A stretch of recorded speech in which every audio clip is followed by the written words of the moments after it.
Good evening, ladies and gentlemen, and welcome to the third talk of Between Chords. This series organized by Orchestra Vitae with the collaboration and grateful sponsorship of the Spanish Embassy. My name is Pablo Urbina, and I will be your host today, as always. I'm a conductor and the principal conductor of Orchestra Vitae in London, and it is my absolute pleasure to welcome you all to this live broadcast. I'm sure that people will be joining. For those of you that have been watching the last two discussions and musical evenings, the whole point of these conversations is to keep them live, to keep them engaging, to make sure that you can also participate. And this is why we facilitate them through our YouTube channel of Orchestra Vitae. So you will see in the comments section, that's the first thing I'm going to say. As you know, I'm a bit of a moderator, speaker, the facilitator of these talks, and also the technical person that puts them all together as they are happening. So sometimes you'll have to bear with me with patience, and I thank you for that. But I'm just going to pop in the comment section so that you can see on the right-hand side of your screen of this YouTube video, you'll be able to follow the comments that the guests that are watching can say. And there is my comment from Orchestra Vitae, giving you the link once again to sign up to our newsletter, as well as to follow the upcoming events that are happening throughout this series of conversations that will span until mid-August. Today is a very, very excited talk because we have three parts to it. If one wasn't enough, we're going to have the opportunity to talk to one of Spain's most acclaimed sound engineers, Javier Monteverde, which is waiting on the back room already, ready to join us. And also today, very, very excited. First time I must admit that I do this, and I'm sure most people, we're going to have a world premiere online. If world premieres are already super excited, imagine having a world premiere online. Of course, with a certain degree of technical difficulties that come with it, but we're very excited of the product that we've created with two of our wonderful players from Orchestra Vitae for you to enjoy. We'll talk about that in a moment, and we also are going to talk today about Project Luz, which is a very, very exciting initiative from someone that I'm now very fortunate to call my friend, musicologist and wonderful conductor, José Luis Temes, National Prize of Music in Spain in 2009. And I dare to say one of the biggest advocates for Spanish music, not just from the really well-known contemporary composers, but also from the composers of the past. It is thanks to him that composers like myself, conductors like myself, young conductors, have been able to know and conduct and rescue pieces from the past that I would not have known otherwise. José Luis Temes has recorded over 100 CDs with the great help of Javier Monteverde, who we will introduce today. I'm going to go ahead and introduce now for you our guest for this evening. Javier Monteverde obtained a Master of Interpretation and Production at the Musicians Institute in Hollywood, Los Angeles, where he had the opportunity to receive invaluable musical training from musicians such as David Foster, Thomas Dolby, Larry Dunn, from the guy from Earth, Wind and Fire. After managing the Auditorio of Las Rozas in Madrid for 3 years, he set up Cezanne Studios in 2001 as recording, post-production and mastering studios, having recorded and mastered now more than 200 record production for some of the most important companies such as Sony, BMG, Warner, Decca, Universal, Glossa, Naxos, Versus, just to name a few. And specializing in classical music, Latin jazz, world music, and acoustic pop. 5 of the albums that he has actually helped produce have been nominated for Latin Grammy Awards in recent years. He has worked with some of Spain's most esteemed artists such as Pablo Milanés, Luis Eduardo Aute, Pitingo, Rafael, Alberto Cortés, Omar Alfano, just to name a few. And also he's participated in projects with ensembles such as the Brodsky Quartet, the Trio Arbós, or with the wonderful tenor Juan Diego Flores. Before I go ahead and introduce Javier to this conversation, I wanted to go ahead and show you a little bit of him at his actual workplace and to show you what he does. So hopefully today technology doesn't fail us. We've been working really hard here from an Orchestra Vitae to make sure that we get better and better at offering for you these broadcasts. So let me just go ahead and share a little bit about his work.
It is my absolute pleasure to welcome to this conversation of Between Chords, Javier Monteverde.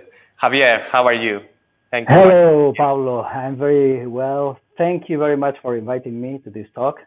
I'm very happy to be here. I hope that everybody listens well to what I'm saying. It's all right. The microphone, everything is working. So far, so good. It would be very bad if the microphone is not working for the sound engineer, you know. Absolutely. Okay. So before we dive in into some of the questions that I wanted to ask you, firstly, through this whole horrendous time that we've been living, how have you been? You know, I hope that your family is okay. How has it been not to be away from, you know, the day-to-day where you spend time with so many musicians, with so many people recording? How has that been for you? I think that's already said 1,000 times, but many people in many sectors, you know, it's been hard for everyone. It's been hard to just, you know, stop all activities, cancel all kinds of recordings and all kinds of activities that I had scheduled, like many people. And, you know, thankfully, you know, my family and me are okay. So we are, you know, just passing this nightmare like everybody else. But in terms of, you know, the professional matters, as you must know, you know, the activity has slowed down very much. Now it's starting, you know, little by little, you know, with all kinds of difficulties, but, you know, we hope that it will get as it was before. We hope for that. Yeah, let's absolutely hope for that, so that we can go back to do what we love most. Although I know, because we were talking before this conversation, that yesterday you had the opportunity to record with the Spanish National Youth Orchestra to do a recording. Right. So and I heard it went really well. So it's really great to see that the activity is coming little by little. It's great. It's great. And actually, I got it a very nice job with the JONDE, Joven Orquesta Nacional de España. recording at the National Auditorium of Madrid. That is a spectacular, hall that it's really nice to record. It's so when the musicians, the young musicians that are just my favorite, I can tell you, this orchestra is really, really, the young orchestras have something really special, because they have to fight for a place that is very difficult. So they are just amazing musicians and very, very committed, to the music. We had a great time as always, and in a very special place. So, thanks to Schoenberg and Richard Wagner that we recorded some pieces very, very nice. Fantastic. Let me jump right off to perhaps a couple of questions that I thought the audience might want to know about what you do and about your work as a sound engineer before we talk a little bit about Project Lute, which is one of the projects that I know for a fact you've been involved in. So firstly, I wanted to ask you, what is the reason why you decided to create Cezanne Studios? Would you say that you were determined to work on some of the lesser known repertoire when you started, or did you know that you will ended up doing this wonderful duty to our musical legacy to be preserving these wonderful works that you've gone on to record so many of? Okay, I really didn't expect that I could come that far, in terms of recording and producing this kind of music. But first of all, I have to, thanks not enough to Maestro José Luis Temes, that he's been my mentor and my master in all this, classical music world.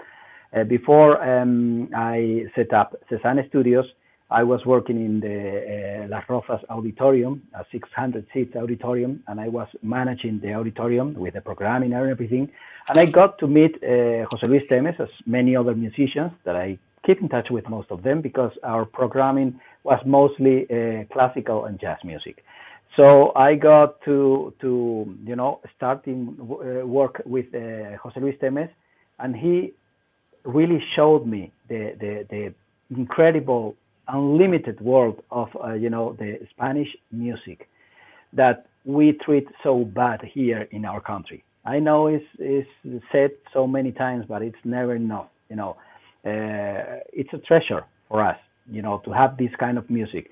The old music, the very old music that is completely forgotten, and the completely new music, because both of them are completely necessary, because we are all in love with Falla, and we are all in love of Granados and Albéniz, but they are there, they are going to be forever, but we have much more things.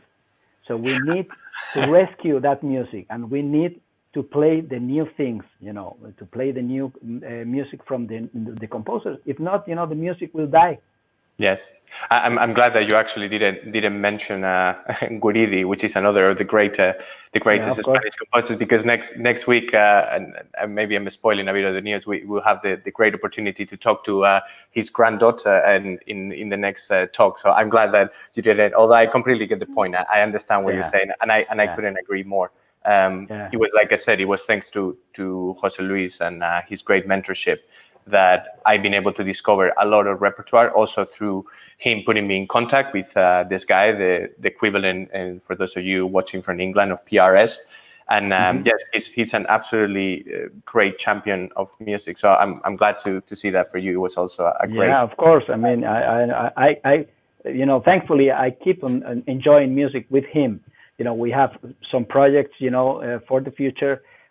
He never stops, and I go completely behind, because we have recorded at this point 70-some CDs. Wow. 70-some, like 72 or 73 CDs, of classical music, old and new. And we enjoyed all of them, of course, and it's always, it's passion. So what we have is passion. And he showed me, why we need this passion, because I come from the pop world and the rock world, and I love it. I love all kinds of music. Those are little things that sometimes we argue, Master Temes and me, because I have my heroes also in the pop and rock music. he has also, but he is more into the more intellectual music. But he showed me so many things, and I discovered, you know, so many things about, the forgotten music, but the new music, completely the new music.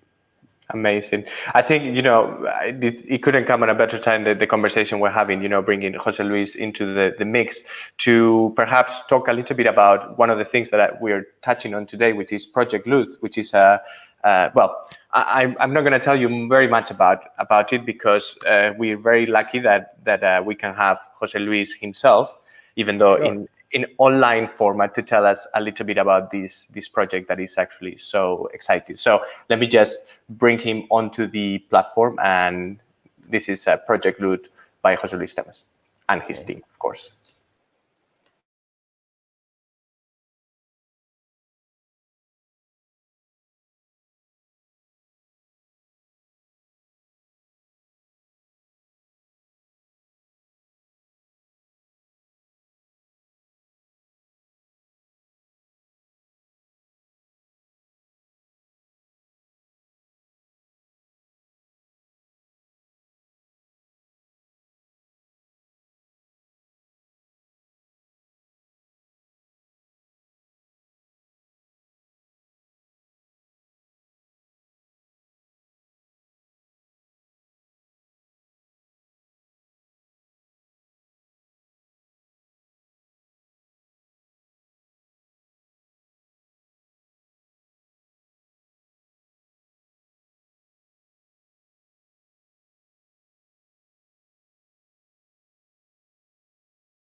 I think we couldn't hear it, I've been told, so let's just try again. I think this time it should be no problem. Apologies for that. Must be some problem with the streaming.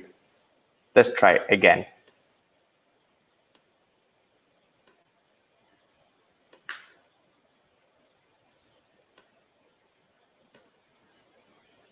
¿Cómo estáis, queridos amigos, amigas? Muchísimas gracias por acompañarnos en esta presentación de una nueva entrega del Proyecto Luz. El Proyecto Luz, es lógico, es un proyecto joven que tiene 3 años en este momento, en el que estamos intentando ayudar a la difusión, a la promoción, a la potenciación de grandes obras de arte, grandes obras maestras de la música española histórica, especialmente desconocidas, que por otra parte son casi todas y lo van a seguir siendo mientras buena parte de las personas e instituciones que deberían preocuparse del patrimonio musical español pues sigan no dándose por aludidas, cosa que es una catástrofe. Pero bueno, esa es otra historia.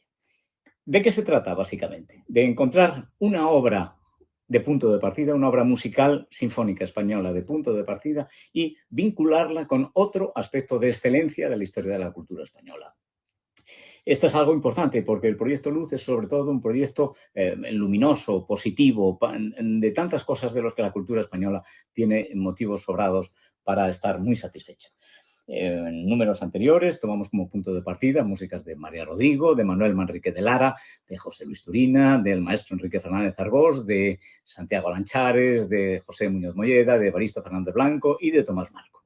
En este Luz 8 con música de María Teresa Prieto, que está dedicado no a un gran artista del pasado español, no a los grandes científicos, no a los grandes pensadores, sino a ese colectivo anónimo, perdedor, por decirlo de alguna manera, en lo que tantas veces no nos damos cuenta que son nuestros mayores, nuestros abuelitos, nuestras abuelitas, la gente de edad, a la tercera edad, como queramos llamarle.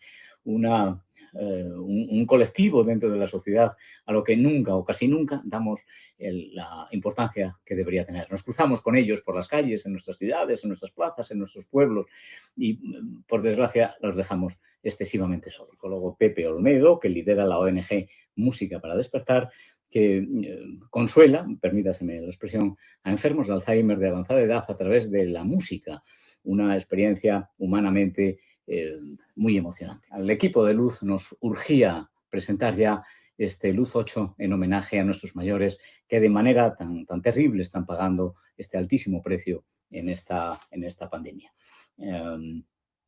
Los mayores se merecían este homenaje en todo momento. En realidad, en cualquier instante hubiera sido bueno para presentar este tributo hacia nuestros mayores. Aunque, como dice el poema anónimo, quizá de la Edad Media, que reproducimos en la primera parte de este audiovisual, tantas veces ni siquiera les miramos a la cara cuando nos cruzamos con ellos por la calle. No.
I hope that you enjoyed that. It is not the full video, it's just a little preview. You can watch the video both on José Luis' website, which I'm putting here, where you can be directed to this project Luz, and there is many more. I just wanted to give you a little snippet, but actually there is something that really struck me from the conversation, and I wanted to show it to you, and it's a quote by one of perhaps one of the greatest writers and philosophers that Spain has ever produced, Miguel de Unamuno, from the generation of '98, and he says, "Bad future awaits to those societies that do not see in their elderly the best teachers in thought and in the arts." And I absolutely couldn't agree more with this sentence, because it really comes to show how important it is to appreciate for our elder, especially like he says, that have suffered so much during this tragic pandemic. So going back to our conversation, Javier, Yes. I was really quite interested by one of the things that you mentioned on your website, and in there you talk about the Cézanne sound.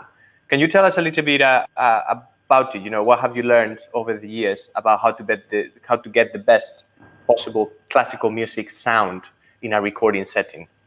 Okay, maybe, the Cézanne sound is something that many friends actually came to see, to tell me after many recordings and after many discs, for that something special, let's say, and I think it's regarded that I approached the sound of recording classical from a different perspective. I mean, many producers and engineers of classical music come from being a classical musician, and many of them, they usually use like the same rules all the time.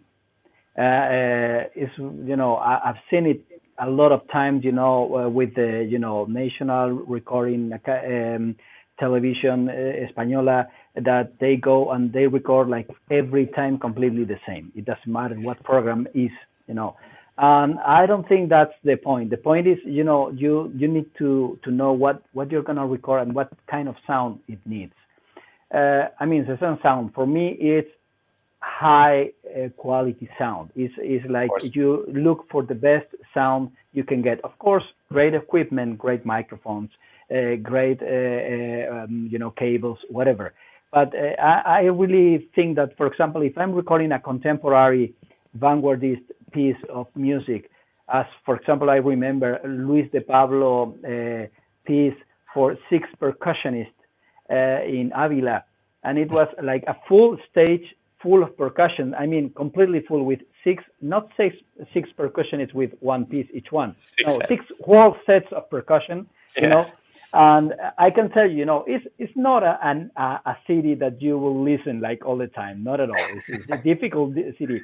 But I can tell you it's a demo city of sound. It's amazing, to look for that. And for that, you need a modern sound. You need something that gives you that extra, what is happening here? And if you're recording Haydn or you're recording, a sextet, as I recorded the other day in the National Auditorium with, the Pastoral of Beethoven, the 6th Symphony for sextet, you need a more pleasant sound, more classical sound. So the approach of, going with the period and the kind of music, I think is very important, even in classical. No, it's not always the same. It doesn't work for all the pieces, So probably it's something, related to that, that I like more the more precise sound and the more controlled sound. It's not that I don't agree with 2 microphones in a room. Of course, that's I always say that if everything goes wrong, I can, pull out an orchestra with 2 microphones. But because it depends on the orchestra, as always. But I always say that it's so nice, for example, to go with the score, and you have your spot mics, that they are, very quiet, but in that, moment in the time, the oboe comes and say, a little phrase, and you are able to pull that a little bit out. And so you go with the score. And that is something that I think that the composer would really love to I mean, I know for sure, because the contemporary composers many times come and say, Javier, could you take me this, little phrase of the flutes a little bit? Yes, of course, So I think it's just a matter of, taste, of course, in the sound, and a matter of detail of the sound, Wonderful. I really like what you mentioned very much about being able to not to always come up with the same setup just because it's classical music, to make everything particular to an individual to that recording, which I think is wonderful. And I know that I've written here in some of the questions that to that particularly are not putting you on the spot, but there are points of debate and hot topics, so we can say. And I'm gonna paraphrase one of the greatest conductors of all times, which is Sergei Celibidache. And he was very famous for saying that the only good way to experience classical music was to do it live. And as some of you might know, he wasn't really a big fan of recordings. And as a matter of fact, there's very little of them out there, except for those that were done in live settings. For many, the hardest thing about recording is that you lose the flow when you're constantly chopping and stopping and starting. For a big symphonic structure, you want to have that sense of continuity and that sense of point of departure. You can wander around, and then of course arriving after the climax, arriving to an end, and for us to feel that whole experience. What is your opinion, or how have you managed over the years to give a coherent rendition of a big piece? When you're working as a sound engineer, or do you completely disagree with Celibidache's point of view? Not completely disagree. I mean, I can understand. Celibidache was an artist, and an artist doesn't, is not that aware, unless you're a producer, is not aware of how it's coming out the recording or something like that. First of all, I think that the main thing is that the conductor, in the case of an orchestra, should work before with the orchestra, with rehearsals, so they can work in that line, in that flow. of the whole piece. Second, and I completely agree, I hate to chop the orchestra, especially, like in many parts. I like big pieces. I like big, chunks of music, recorded live. If you work in the piece with enough time, you can understand more. I think it was Arthur Rubinstein that he said that unless you record a piece, you never get to know it that well, because it's when you have to study very well what you want and what you need to do to make it sound better. So and now again I can say that Celibidache was not in the recent times that the recordings sound fantastic in terms of sound. So you can recapture, like a very, very nice sound of a very nice hall, and you can really enjoy in a very nice equipment of music. So I agree and disagree. Of course, I love recorded music, but I also say that there is nothing like a live concert. I completely agree. First of all, because I'm a music lover. So the most thing that I enjoy is to go to a good concert hall and be in a nice place, but because that's the other thing, when you have a very nice recording, you are in the greatest place to listen to the music. But sometimes you go to a big, nice hall, but you have a ticket, like way up in a place that you don't listen to anything, So I think that, I agree in some things, but I think that the recording has, come to a place that is really magnificent. Wow. Yeah.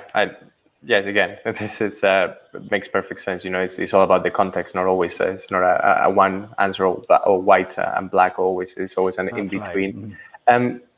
What would you say that is the recording, the recording piece or the project that you're most proud of? Whew, that's very difficult. That's like say, very briefly. Which of your daughters or sons would you choose?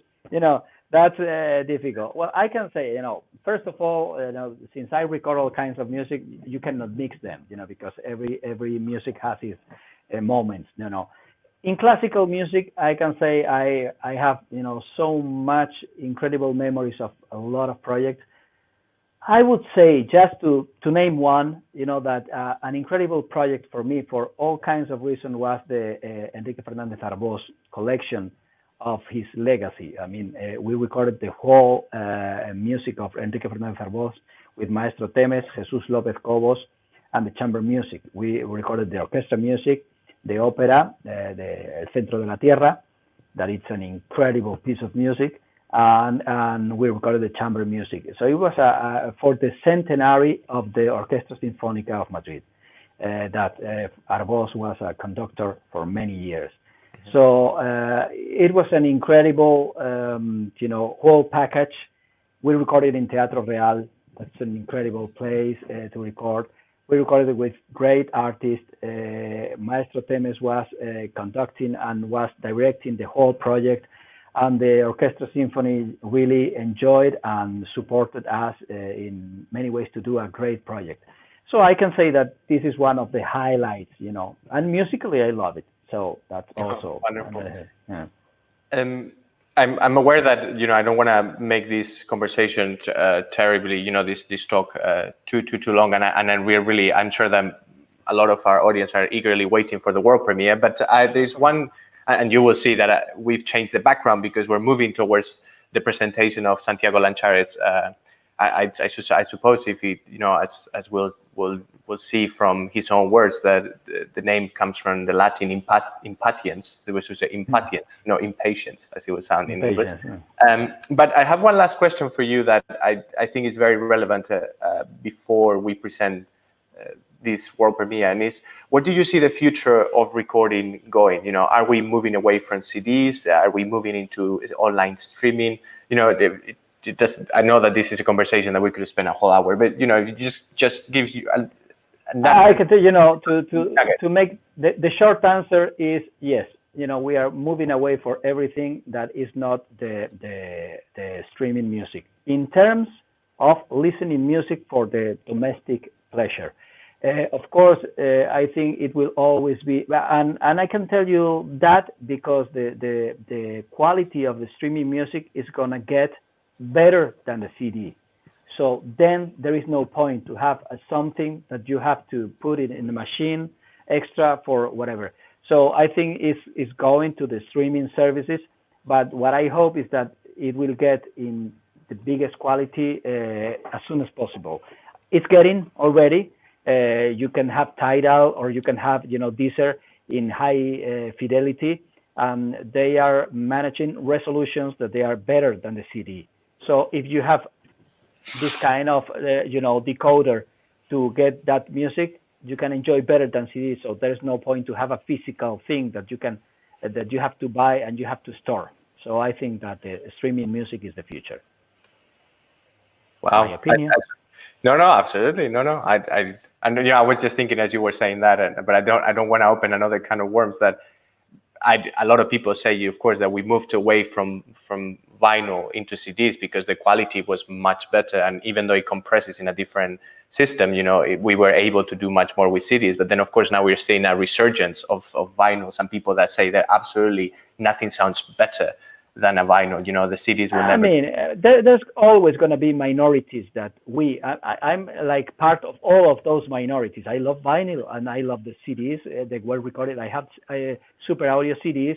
I have a Blu-ray audio, and those are incredible. What I say is that all of that, but the vinyl, the vinyl has to be vinyl. But all of that is getting better in the digital world because they are already digital, but in a physical piece. So I think that that's going to be that. Of course, there's always be a minority for whatever, but the real thing is that streaming is going to be there. Thanks God, the recording always has to happen. So in that way, I don't mind how they can transport the sound, because the sound has to be recorded. So I hope that I have work for the future. But yes. I think that the streaming will be the king of the delivery music system.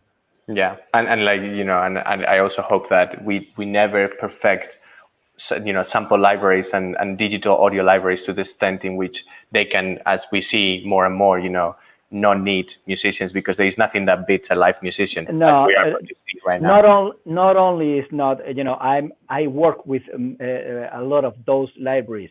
I mean, they just convince the people who never listen to a orchestra or a live musician. That's the poor point of that. They use an orchestra sampler sound, and it sounds huge. It sounds huge and real. And the movie scene, the movie music, cinema music has made something really distorted from the reality, because now even people who just listen to music recorded for movies, they don't understand a real orchestra, because everything is completely so perfect. It's mixed with those samplers. The real orchestra, the London Symphony, after they recorded, is mixed with the samplers and they put percussions that they are completely processed and everything, and it's not real. They go to see an orchestra to play Beethoven, and they say, well, this is not, Hans Zimmer. No, it is not. It's not what I signed up for. Yeah, absolutely.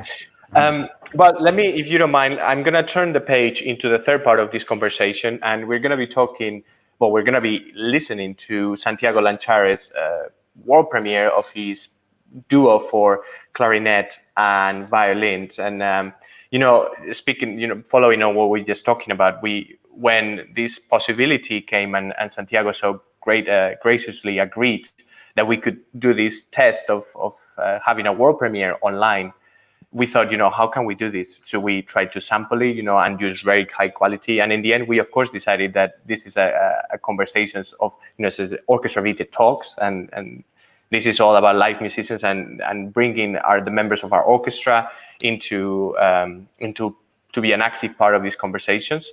So we had to think of how we were going to do this. And of course, now with social distances and the possibility, or lack of our players to be together, we worked our very best to ensure that we could put in this wonderful duo composed by Santiago Lanchares together digitally to the best of our ability. And I think that is turned out quite well.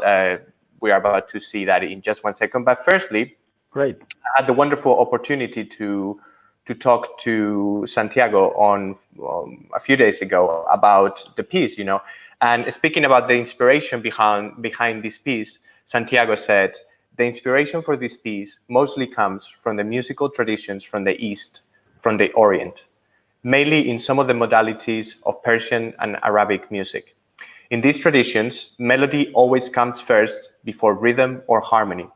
It is a type of melismatic melody with a narrow range and full of ornaments and arabesques that embellish the main notes. Contrary to the other melismatic traditions, like Gregorian chant, for example, this type of music is generated from emotional impulses that oscillate between impetus and repose, giving it a certain improvisatory character. My intention with taking these types of music from the Orient as a reference is to reaffirm a musical tradition which goes back thousands of years to its Greek and Latin roots. These traditions come to the Iberian Peninsula thanks to the Persian and Arabic musicians such as Thiryab from the 10th century and who founded the Andalusi music. His legacy has left a fundamental mark in popular Spanish music, particularly in the music of the south of Spain, of Andalusian music. And he says something that I wanted to put here in writing, just in case that you're not really understanding my Spanish accent too well. And it's the following, I'm not trying to compose nationalistic music, but quite the contrary. I want to find elements in common from all of these rich musical cultures so that there is great synergy among them. I find that extremely to the point of what he's talking about. And, I asked also for him a couple of more things that I wanted to bring out to your attention. One about the compositional process that has guided him to compose this piece. And on that, he says, formally, the piece alternates solos from the violin and the clarinet until they arrive to the final duo. The violin accompanies and paraphrases the clarinet in his solos, and both instruments explore their different registers and assigning a different character to each register, perhaps more impulsive in the higher register of the instruments and more reflexive in the lower parts. Harmonically, it is based on two minor chords, F sharp minor and G sharp minor. This is a technical part that, for those of you that don't know music, you can disregard. And they are inverted, both which act as an axis of the musical discourse. Important to notice that the note E, the fundamental note of the clef, is not among those chords. Lastly, I asked Santiago in which moment the composer leaves to the musicians, particularly in a situation like this, the artistic choices and allows them to have creative interpretation and freedom. There is a very appropriate English expression that always that says, when you lift off the notes of the page, and I always like it because it literally explains what we as musicians and as performers are trying to do, which is to give life, to give character to the notes that we read. It's just like a poet with his diction and the way that they read a poem by Shakespeare can dramatically change the interpretation and the reading of it. And he says, once the piece is composed, the responsibility to make it alive is the job of the interpreters, who must interiorize it and know it well, both globally and in detail, to get everything out of it. Depending on the type of piece, how it's written, the style, whether or not it's rhythmically melodic, the performer will have a greater or a smaller chance to leave his personal mark, on top, of course, of creating wonderful sounds from their instrument, which is the technical part. In the case of Impatiens, it is one of the pieces that allows for a certain degree of freedom from the players, especially because having lots of solos in each instrument is not necessary to come to loads of agreement with each other.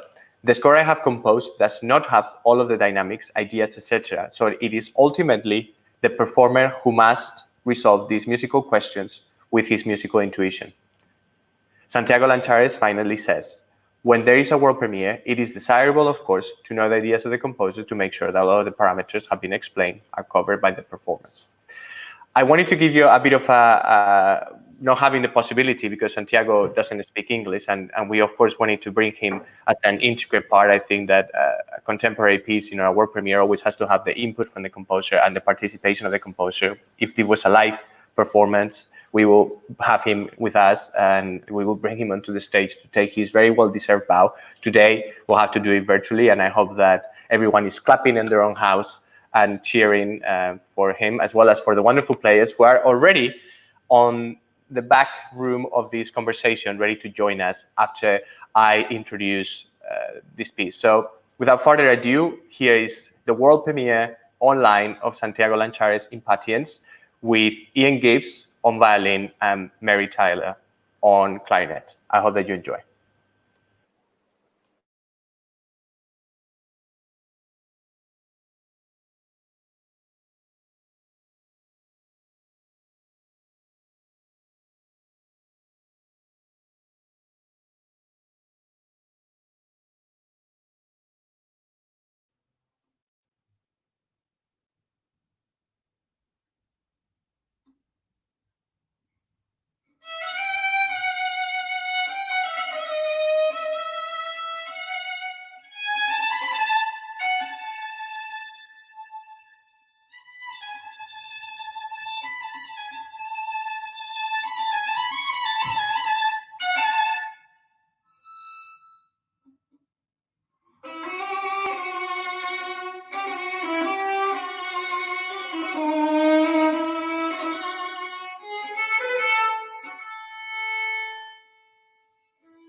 Bravo.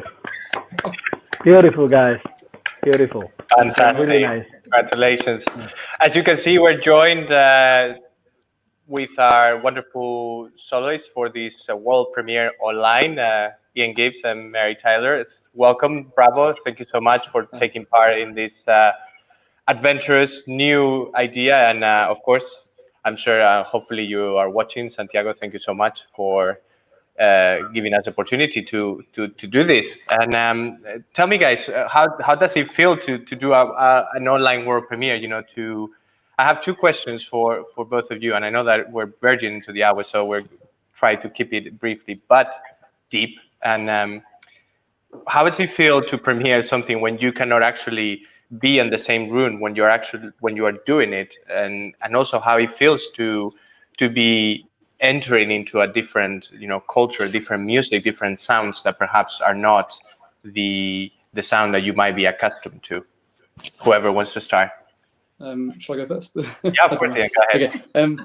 Yeah, I think the first thing really with in terms of sort of basically recording an ensemble piece in two completely different rooms in two different places, that's something that certainly I've never had to do before. So I had a chat with Mary beforehand, before we started sort of taking some recordings down. We had a Zoom chat, and we kind of talked about the best way to go about this. And I think one of the main things that we kind of realized was that if we're going to treat this with as much kind of spontaneity as we'd want to a live performance, then you kind of have to think that the solo sections can have that kind of freedom and spontaneity, because that allows for that. But when it comes to sort of those moments where we're sort of meant to be playing together or sort of responding to or commentating on each other's lines, then it was really important to kind of keep the like a strict sense of tempo and rhythm in those moments, really, but then still sort of add in at the end that kind of sort of improvisatory character through color and variety and sound, really. Yeah, and of course this piece in a sense allows for that freedom, because it's also very interpretative of the performer, but at the same time, like you said, we have to, in this case, you have to think about the technicalities of actually putting it down, and something that would be so simple. And of course for you, Mary, you were on the other end, being of course a predominantly violin piece, has bigger parts of violin than it does of clarinet. How does it feel to have to come in and and squeeze in the moments in which he gives you the time to do so? How did that feel? So I think, as Ian was saying, it was quite a balance between knowing where we had to be absolutely in tempo, or try as best we can to be very in tempo, and then knowing which bits perhaps we could take a little bit more time over. So, I mean, the way I prepared was very different to anything I'd done before, really. I mean, Ian kindly sent over his recording first. So I spent quite a lot of time listening to his recording with my pass, and just trying to work out, okay, what was the time gap? How am I going to fit my pass in? There's sort of a balance between a lot of pre-prepared listening, and then hopefully when I was recording it, taking a bit of freedom as well when I could in my solo section. So yeah, very different to anything I've done before, but a very enjoyable experience as well. Yeah, All I can say is that it is wonderful, and I really hope. I mean, I'll be able to speak with our composers shortly, either today or tomorrow, and I'm sure that I hope that will be very pleased. I certainly am very pleased, and I congratulate you both again for undertaking such a task. These are the wonderful things the COVID has given us, is some new ideas, some new projects like these conversations that we're having today, and for that I thank you very much for having taken the time. And Javier, we are approaching to the very end of this conversation, but I have one last question for you that perhaps ties very nicely with this actually, and with this situation that the COVID has forced us to have, and that is, what is your opinion of live streaming, and are we prepared to face this new arena of live recordings, of live performances, or streaming performances of multiple players? How do you see all of this playing out? Well, first of all, again, congratulations. I was really, enjoying the piece because I have recorded some pieces of Santiago. First of course, Santiago, if you are watching us, congratulations, very nice piece. And I was really amazed that you understood very, very well the language, because for us it's much more, close to us, the Arabic kind of thing, the Moroccan world kind of music. Border, yeah. But really, I was feeling the language very close. So that's great, bravo. Regarding the streamings, I think we are not ready. We are not prepared at all. I mean, I really miss the good sound in the streaming, especially in audiovisual streaming, in platforms like Zoom or this StreamYard or whatever. They are prepared for the human voice.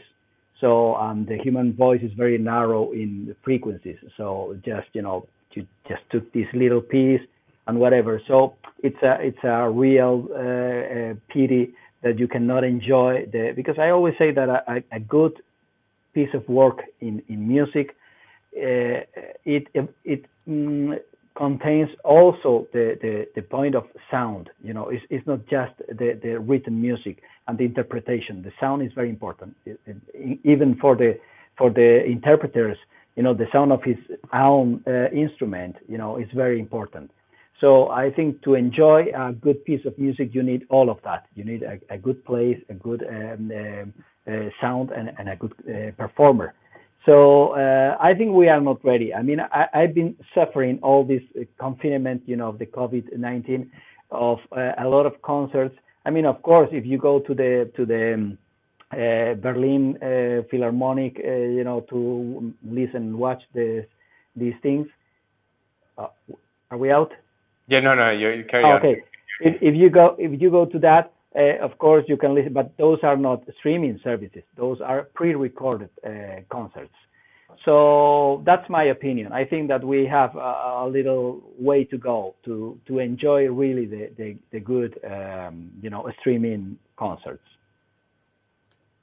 That's I suppose it's good for us to know to hear, because as live performance, it means that we still have a great future ahead, and really that these will pass and we will go back, and we're seeing it now in Spain more and more. It's starting to happen, and we'll have opportunity. And there is something that you're not gonna get ever at all, in a streaming situation. That is the connection with the audience.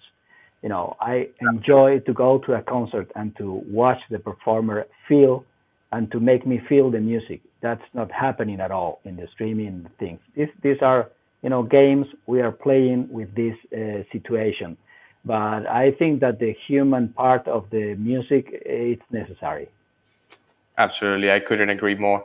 I'm afraid that we've overrun, but I think for a good reason, because we had so much to cover today. So I just want to, as always, want to thank once again our wonderful, the wonderful people that make this possible, Orchestra Vitae, with everyone in the team, from our, particularly our artistic director, Fiona Gibbs, who helps tremendously behind the scenes to make this possible. And of course, to the Spanish Embassy for its wonderful support of this project.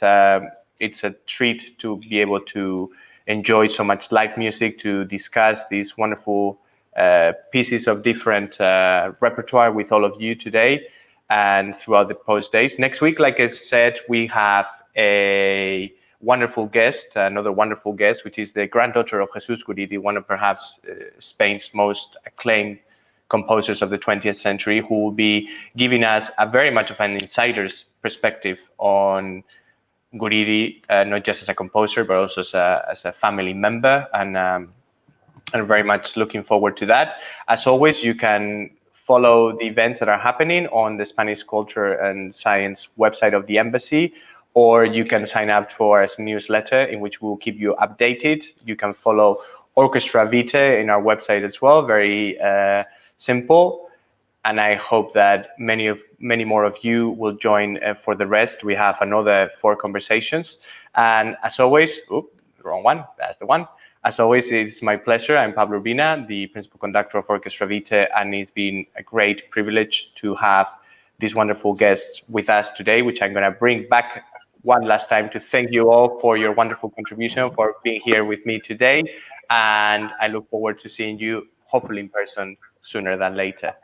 Thank you, Mary, Ian, Thanks very Pablo. much. It's been a pleasure to share with you. Thank Everyone, you. have a lovely evening and stay safe. We'll see you next week. Back on Wednesday, our normal regular day of the week at 7 UK time, 8 p.m. UK time. Have a lovely evening. Thank you. Bye.